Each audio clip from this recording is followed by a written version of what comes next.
To education చట్టానికి సంబంధించి కూడా ప్రభుత్వానికి మీ ద్వారా గతంలో కూడా నేను రిక్వెస్ట్ చేశాను. ఈ చట్టాన్ని మన రాష్ట్రం ఎందుకు అమలు చేయట్లేదు? అసెంబ్లీ సాక్షిగా ఇది బట్టి విక్రమార్క గారు మాట్లాడిన మాట ఆ రోజులలో. మరి ఇప్పుడు అధికారంలోకి వచ్చిరు రేపు ఈ రోజు ముఖ్యమంత్రి మీరే ఉన్నారు, ఉప ముఖ్యమంత్రి కాంగ్రెస్ పార్టీ ఉంది, నిజంగా అధికారం మొత్తం మీ చేతిలో ఉంది, మరి ఎందుకు అమలు చేయలేదు? ముఖ్యమంత్రి మరి అలా మీరు ముఖ్యమంత్రి ఉన్నారు, రైట్ టు ఎడ్యుకేషన్ యాక్ట్ ను ఇక్కడ ఎందుకు ఇంప్లిమెంట్ చేస్తలేరు? నేను మీ Venkatesh, welcome to TMR news. విద్యా హక్కు చట్టం అమలు చేయాలని గత ప్రతిపక్షంలో ఉన్న కాంగ్రెస్ పార్టీ నాయకుడు బట్టి విక్రమార్కన్ అయితే నిజంగా పెద్ద ఎత్తున ఈ పేదల సమస్య మా సమస్యగా అన్నట్టుగా మాట్లాడుకొచ్చారు. నిజంగా అంశాల గురించి చర్చించే ప్రయత్నం చేద్దాం. ముందుగా అసలు విద్యా హక్కు చట్టం నిజంగా పేద ప్రజలకు ఏ విధంగా ఉపయోగపడుతుంది, విద్యా హక్కు చట్టం పేద ప్రజల వరం అంటే ఏ విధంగా వరం లాంటిది అనేది ఒకసారి మీకు క్లియర్గా ఒక 2 నిమిషాల్లో వివరించే ప్రయత్నం చేస్తా. 2009 యాక్ట్ ప్రకారం, విద్యా హక్కు చట్టం 2009 యాక్ట్ ప్రకారం ఇది 2010లో ఇంప్లిమెంట్ అయింది. అయితే వివిధ రాష్ట్రాలు కొన్ని రాష్ట్రాలు ఇంప్లిమెంట్ చేసినాయి, కానీ కొన్ని రాష్ట్రాలు ఇంప్లిమెంట్ చేయలేకపోతున్నాయి. మరి ఎందుకు ఇంప్లిమెంట్ చేయలేకపోతున్నాయి అంటే, ఈ విద్యా హక్కు చట్టం వస్తే ఏమవుతుందంటే ప్రతి పేదవాడికి కేంద్ర రాష్ట్ర ప్రభుత్వాలు ఆమోదితం పొందిన ప్రతి ప్రైవేట్ స్కూళ్ళల్లో, కాలేజీలలో, అలాగే నిజంగా ఈ రాష్ట్ర ప్రభుత్వాలు ఆమోదితం పొందిన ప్రతి కార్పొరేట్ వ్యవస్థలో, ఈ స్కూళ్ళలో కానీ కాలేజీలలో కానీ పేద విద్యార్థులు ఎవరైతే ఉంటారో వాళ్ళకు 20% విద్యను ఈ పేద వాళ్ళకు అందజేయాలి ఈ స్కూల్ కానీ ఈ స్కూల్ యాజమాన్యం. ఇది విద్యా హక్కు చట్టం అమలైతే నిజంగా పేదవారికి ఒక రకంగా వరమని చెప్పుకోవచ్చు. ఈ విద్యా హక్కు చట్టాన్ని అమలు చేయకపోవడంపై నిజంగా గతంలో ఈ ప్రభుత్వం ఇప్పుడు ఎవరైతే కూర్చున్నారో కాంగ్రెస్ ప్రభుత్వం పెద్ద ఎత్తున గొంతు ఎత్తినట్టు లేవనెత్తింది. నిజంగా ప్రజల సమస్య మా సమస్య అన్నట్టుగా పెద్ద డాంబికాలు కొట్టిరు. కానీ ఇప్పుడు స్కూళ్ళు మొదలవుతున్నాయి, ఆల్రెడీ మొదలైనాయి. ఈ పేద విద్యార్థుల స్కూళ్ళ పైన కానీ, పేద విద్యార్థుల ఈ ఫీజుల పైన కానీ, కాలేజీ ప్రైవేటు విద్యా సంస్థల కాలేజ్ ఫీజుల పైన కానీ, అలాగే స్కూళ్ళ ఫీజుల పైన కానీ, ఫీజు నియంత్రణ కట్టడి చేయడంలో విషయంలో కూడా ఎలాంటి స్పందన లేదు. అది నిమ్మకు నీరెత్తినట్టు నిజంగా అసలు విద్యా హక్కు చట్టం గురించి, విద్యా హక్కు చట్టం సంగతి దేవుడేరు, కానీ ఫీజుల నియంత్రణ గురించి కూడా ఒక్క మాట కూడా ఇక్కడ కాంగ్రెస్ నాయకుడు మాట్లాడతాడు, బీఆర్ఎస్ నాయకుడు మాట్లాడతాడు, బీజేపీ నాయకుడు కూడా మాట్లాడతాడు. ఎందుకు మరి ఇది పేదలకు అక్కడికి వచ్చేదని పేదల తరపున ఎవరు మాట్లాడతారని మీరు అనుకుంటున్నారా? నిజంగా ఈ అంశం గురించి అసలు ఫీజులు రక్తం తాగుతూ ఉన్నారు. వ్యాను ఫీజు పేరిట, అలాగే స్కూల్ ఫీజు పేరిట రక్తం తాగుతాను పేద ప్రజలు ఈ నెల లోపల ఒక రక్తం పీల్చినట్టు పిలుస్తూ ఉంటారు ఈ ప్రైవేట్ విద్యా సంస్థలు. కానీ దీనిపైన కూడా నియంత్రణ చేయడానికి కాంగ్రెస్ పార్టీ ఎలాంటి అసలు చర్యలు తీసుకున్నట్టుగా కనబడతలేదు. గతంలోనే నిండు అసెంబ్లీ సాక్షిగా ఇప్పుడు ఎవరైతే ఉప ముఖ్యమంత్రి ఉన్నారో బట్టి విక్రమార్క గారు పెద్ద ఎత్తున గలమెత్తినట్టు, పేద ప్రజల పక్షాన గలమెత్తినట్టు మాట్లాడారు. ఆ వీడియోలు కూడా మనం ఒకసారి విజువల్ చేసే ప్రయత్నం చేద్దాం. దీనిపైన కూడా ఏ నాయకుడు కూడా గొంతెత్తులేడు. దేనికి కారణం? మరి ఇది పేద ప్రజల సొమ్మన. ఒక్కొక్క కార్పొరేట్ విద్యా సంస్థలకు పోతే పేద ప్రజల రక్తం తాగుతున్నారు ఫీజుల పేరిట. 20,000, 30,000, లక్షలలో కూడా ఉన్నది. యూకేజీ, ఎల్కేజీ, 1వ క్లాసు, 2వ క్లాసు వీటికి చదవాలంటేనే పేదోడు కనీసం కష్టపడి బ్రతికేవాడు మరి ఎట్లా చదివించగలుగుతాడు?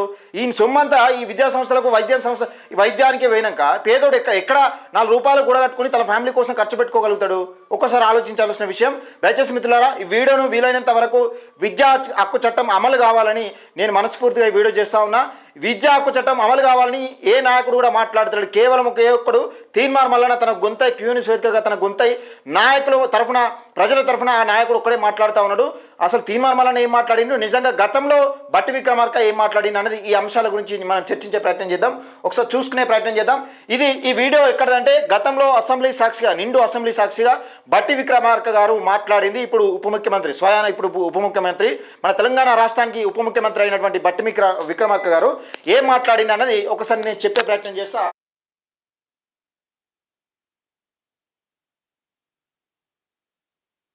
ప్రయత్నం చేయండి.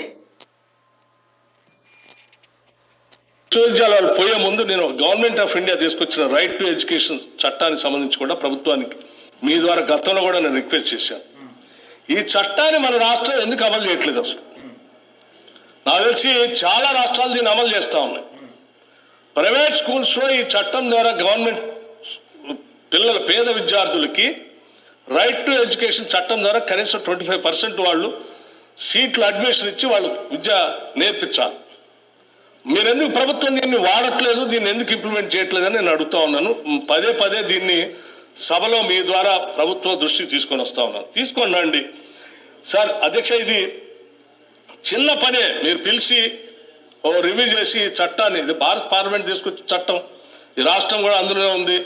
ఢిల్లీ లాంటి సిటీ కూడా ముఖ్యమంత్రి ఇంప్లిమెంట్ చేస్తూ ఉన్నాడు. బాగా విశ్వవిద్యాలయాలు పోయే ముందు రైట్ ఏమన్నాడు? భారత పార్లమెంట్ తీసుకొచ్చిన చట్టం ఇది విద్యా హక్కు చట్టం. ప్రతి విద్యార్థికి నిజంగా కార్పొరేట్ విద్యా సంస్థల ద్వారా ఈ విద్యా హక్కు చట్టం అమలైతే 20% విద్యా ప్రతి పేదోడికి ఉచితంగా లభిస్తుంది. ఇది చిన్న అంశం, పెద్దగా దీని భారత పార్లమెంట్ ఆమోదించింది. మరి ఎందుకు ఇక్కడ తెలంగాణ రాష్ట్రంలో అమలు చేస్తలేరు? పెద్ద విషయం కాదు. ఈ దాదాపుగా ఎమ్మెల్యేలందరూ కూర్చుండి చర్చించి దీన్ని అమలు చేస్తే ప్రతి పేదవాడికి న్యాయం జరుగుతుందని నిండు అసెంబ్లీ సాక్షిగా ఇది బట్టి విక్రమార్క గారు మాట్లాడిన మాట ఆ రోజులలో. మరి ఇప్పుడు అధికారంలోకి వచ్చిరు రేపు ఈరోజు ముఖ్యమంత్రి మీరే ఉన్నారు, ఉప ముఖ్యమంత్రి కాంగ్రెస్ పార్టీ ఉంది. నిజంగా అధికారం మొత్తం మీ చేతుల్లో ఉంది. మరి ఎందుకు అమలు చేయలేకపోతున్నారు? ఎందుకు మరి పేదోడు కడుపు ఎందుకు కొడుతున్నారు? ఇప్పుడు విద్యా సంస్థలు స్టార్ట్ అయినాయి. విద్యా సంస్థలలో 20% ఫ్రీ ఎడ్యుకేషన్ యాక్ట్ 2009 యాక్ట్ నిజంగా అమలు చేస్తే ప్రతి విద్యార్థికి ప్రతి పేదోడి కుటుంబంలో నిజంగా వెలుగు నింపినట్టు అవుతుంది కదా.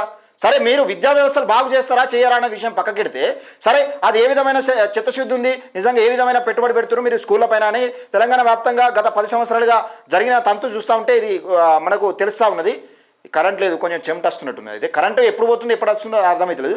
సరే విషయం పక్కకెడితే ప్రతి పేదవాడి కుటుంబంలో నిజంగా వెలుగు నింపిన వాళ్ళు అవుతారు కదా ఒక రకంగా విద్యా హక్కు చట్టం అమలు చేస్తే. మరి ఎందుకు అమలు చేయలేకపోతున్నారు అంటే ఈ కార్పొరేట్ విద్యా సంస్థలను కూడా ఈ నాయకులకు సంబంధించిన నాయకులు ఉన్నాయి, ఎమ్మెల్సీలే కానీ ఎమ్మెల్యేలే కానీ వీళ్ళ విద్యా సంస్థలకు సంబంధించిన ఉన్నాయి. మనం మల్లారెడ్డి చెప్తాం కదా, పెద్ద ఎత్తున ఈ సపోర్ట్ అంతా ఎక్కడ జరగబోతుంది? ప్రభుత్వ సపోర్ట్ లేదు, ఎవరు కూడా చేయరు. కానీ దీనిపైన ఏ ఒక్క నాయకుడు, ఇటు బీజేపీ కానీ బీఆర్ఎస్ కానీ కాంగ్రెస్ కానీ విద్యా హక్కు చట్టం అమలు చేయాలని ఏ ఒక్క నాయకుడు కూడా దున్నపోతు మీద వర్షం పడ్డట్టు ఉన్నారు తప్పితే ఏ ఒక్క నాయకుడు కూడా మాట్లాడటం లేదు అసలు. ఏ గద అమలు చేస్తే మనకేం వస్తుంది అన్నట్టు దున్నపోతు మీద వర్షం పడ్డట్టు ఉన్నారు. ఒకసారి తీర్మానం వలన మాత్రం నిన్న విద్యా హక్కు చట్టం గురించి, ఫీజుల నియంత్రణ గురించి, నిజంగా ఈ ఫీజుల కట్టడి ఏ విధంగా ఉండాలి, ప్రతి పేదవాడికి విద్యా హక్కు చట్టం అమలు చేస్తే ఎంత ఉపయోగపడుతుంది అన్నది క్లియర్గా చెప్పే ప్రయత్నం చేసి ఒకసారి చూసే ప్రయత్నం చేద్దాం.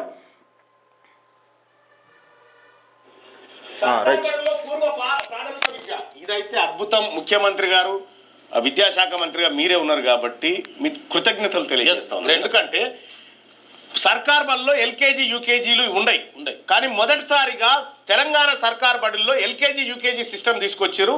ఇది చాలా అద్భుతం. దీంతో పాటు ఇంకొక నిజంగా ఇది చాలా గ్రేట్. ఇప్పుడు మంచితనం చేస్తే మంచి చేస్తే ఎవరైనా ఒప్పుకోవాల్సిన అవసరం ఉంటుంది, ఎందుకంటే మంచితనాన్ని ఎవరైనా ఎంకరేజ్ చేయాలి. కానీ విషయం ఏంటంటే విద్యా హక్కు చట్టం అమలు చేయకపోవడంపై ఇప్పుడు ఎల్కేజీ యూకేజీ అంటే సర్కార్ బడులలో ఉండే ఇది ఒక మంచి అంశమే. నిజంగా కాంగ్రెస్ పార్టీని అభినందించవచ్చు.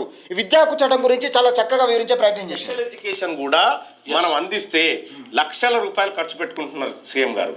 ఎక్కడ స్పీచ్ థెరపీకి అని చెప్పి రకరకాల వాళ్ళకు స్పీచ్ థెరపీకే అనేక రకాలుగా పిల్లలు ఫోన్లకు అడిక్ట్ అయిపోయి చిన్నతనం నుంచే ఆగమైపోయినటువంటి పిల్లలకు స్పెషల్ ఎడ్యుకేషన్ అని చెప్పి తమిళనాడు గవర్నమెంట్ చేస్తుంది. కాకపోతే ఒక బృందాన్ని పంపాన్ని తెప్పించండి, అక్కడ స్పెషల్ ఎడ్యుకేషన్ ఎల్కేజీ యూకేజీ లాంటి సిస్టమ్ ఉంటే పిల్లలు గవర్నమెంట్ స్కూల్ వైపే వస్తారు.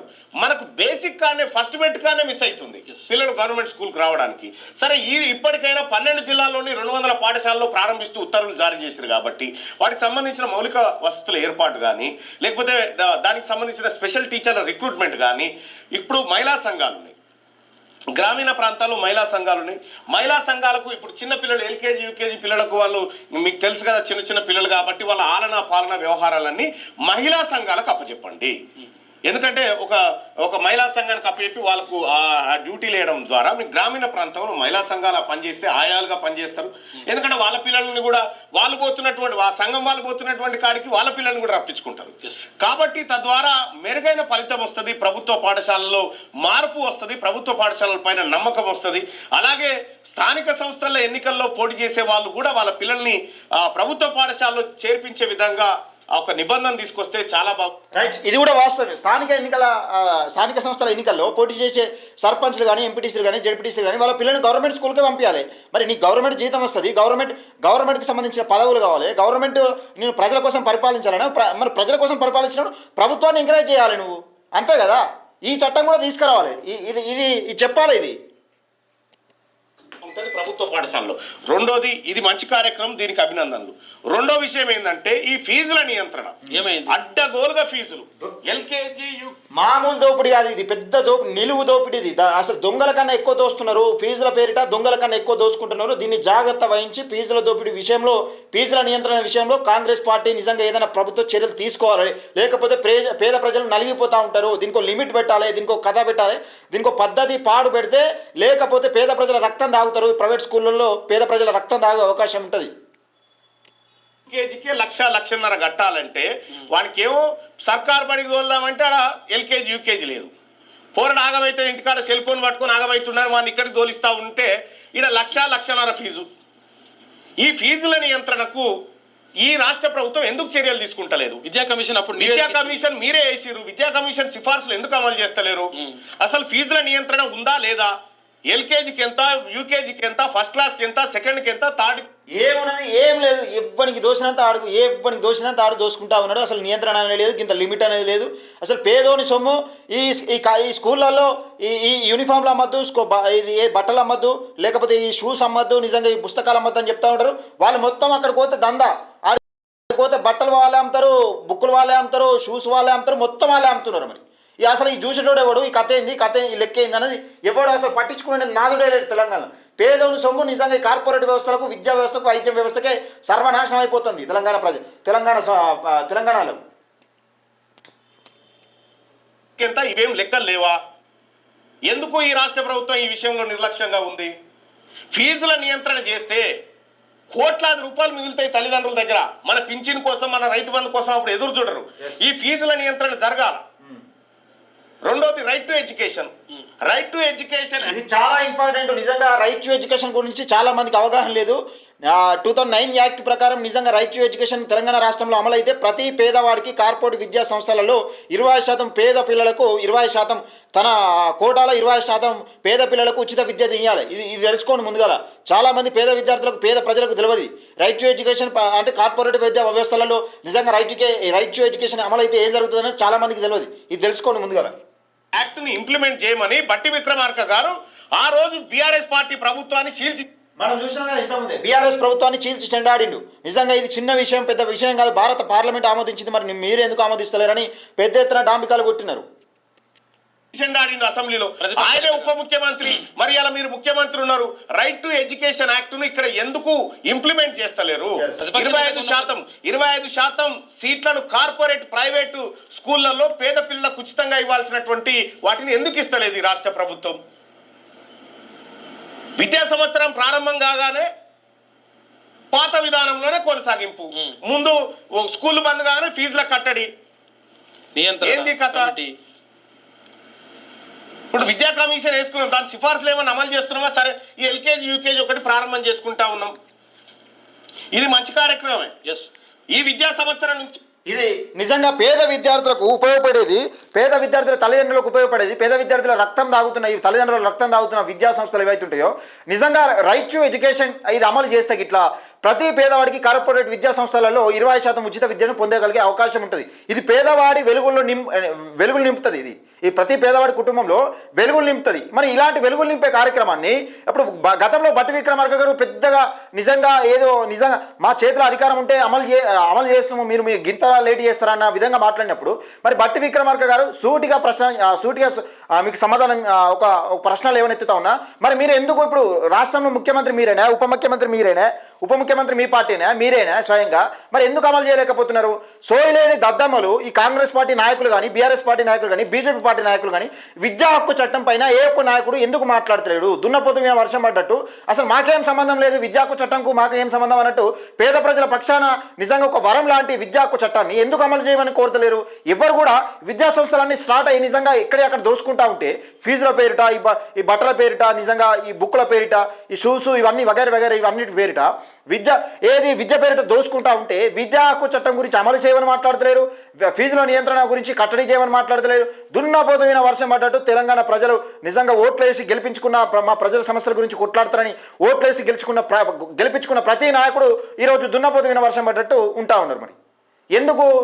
దయచేసి మిత్రులారా, మీరు నేను నిజంగా చెప్తున్నా, ట్విట్టర్లో కానీ ఇది వాట్సాప్లో కానీ ఫేస్బుక్లో కానీ ఈ వీడియోని ఎక్కువ మందికి షేర్ చేసే ప్రయత్నం చేయండి. ఈ దున్నపోతు మీద వర్షం పడ్డట్టు ఉన్న నాయకులు ప్రతి ఒక్కరికి, ఒక్కరికని కాదు అందరికీ చెప్తున్నా, తీర్మార్మలలో కూడా ఒక్కడు మాత్రమే ఓటర్ పోరాటం చేస్తున్నాడు.